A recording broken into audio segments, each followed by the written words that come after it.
नमस्कार दोस्तों, मैं उवीर कटारिया एक नई वीडियो के साथ में। कुछ समय पहले मैंने एक पोस्ट डाली थी फेसबुक पे। वो ये वाली पोस्ट थी, आप यहाँ पे देख रहे होंगे। एक एक्सटिंग्विशर है, ये वाला एक्सटिंग्विशर का ये वाला हिस्सा बिल्कुल वाइट हो गया है, बर्फ जम गई है। तो जब मैंने इसको फेसबुक पे डाला तो बहुत सारे कमेंट आ रहे थे, सर ये इतनी बर्फ क्यों जमी हुई है, इसका क्या कारण होता है, ऐसा क्यों होता है। तो उसी पे हम आज पढ़ेंगे, उसी के बारे में जिक्र करेंगे। तो इस प्रक्रिया को मैंने यहाँ पे ऊपर लिखा हुआ है, आप इधर देखोगे ये वाला।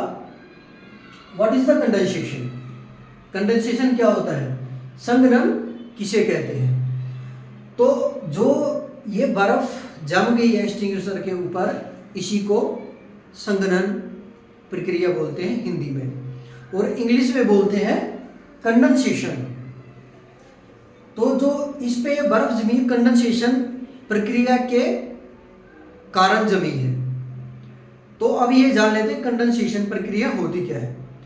तो कोई भी पदार्थ गैस से लिक्विड में ट्रांसफर जब होता है तो वो संघनन प्रक्रिया कहलाती है या कंडेंसेशन बोला जाता है। अभी इस पे इतना कुछ ज़्यादा ही जम गया था। तो ज़्यादा जमने का रीज़न क्या था, ये डिपेंड करता है मौसम के ऊपर।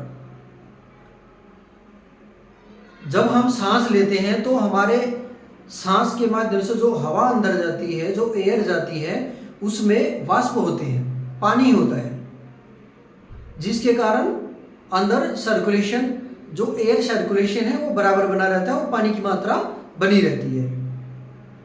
आप लोगों ने देखा होगा गर्मियों के समय में जब गर्मी ज़्यादा हो जाती है तो हमारा हलक ज़्यादा सूखता है, जिससे हमें बार बार पानी की ज़रूरत पड़ती है।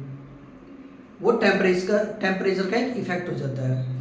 तो टेम्परेचर जैसे ही बढ़ता है तो जो एयर है इन्वायरमेंट में, उसमें वाष्प की मात्रा कम हो जाती है। ठीक है। तो अब यहाँ पे जमने का, इतना ज़्यादा जमने का रीज़न क्या था कि ये सुबह के टाइम में ट्रेनिंग दी गई थी। आप यहाँ पे देख रहे होगे ट्रे रखी है, फायर ट्रे। तो ये सुबह के टाइम में ट्रेनिंग दी गई थी और एक ही दिन पहले बारिश हुई थी, तो मौसम सुहाना था। अब बारिश के बाद तो वैसे ही इन्वायरमेंट तो ठंडा हो जाता है, हवा में वाष्पीकरण ज़्यादा ही होता है, कुछ वाष्प की मात्रा, पानी की मात्रा बढ़ जाती है। ठीक है। तो ये जो ठंडा रहता है, इसमें क्या होता है, टेम्परेचर भी मायने रखता है। जब अंदर का टेम्परेचर कम होता है और बाहर का टेम्परेचर ज़्यादा होता है तो उसमें क्या होता है, वाष्पीकरण ज़्यादा होगा। ये जो बर्फ है वो ज़्यादा जमेगी। जैसे हम एक एग्जांपल लेते हैं, जब किसी भी गिलास में हम बर्फ डाल देते हैं तो बाहर का एरिया पे पानी जम जाता है। क्यों? क्योंकि जो बर्फ होती है वो कम टेम्परेचर पे जमती है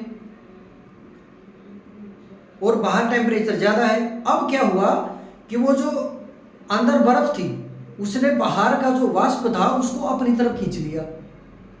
अब खींच लिया तो अब वो जो आउटसाइड है, ग्लास का जो आउटसाइड है वो उससे टकरा रहा है, और टकराने के बाद वहाँ पे इकट्ठा हो जा रहा है। अब उससे आगे तो जा नहीं सकता है क्योंकि बीच में ग्लास की परत है, तो वहीं पे जमना स्टार्ट हो जाता है। वो सेम यहाँ पे हुआ है।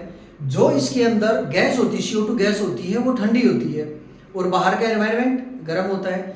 जब हम इसको रिलीज करते हैं वो एनवायरनमेंट में आती है, तो जो अंदर का टेम्परेचर है वो बाहर की वाष्पीकरण को, वाष्प को, टेम्परेचर को अपनी तरफ सक करता है, जिसके कारण ये आउटसाइड में बर्फ जम जाती है। इसी को कंडेंसेशन प्रक्रिया बोलते हैं और ये कंडेंसेशन प्रक्रिया के माध्यम से ही हुआ है।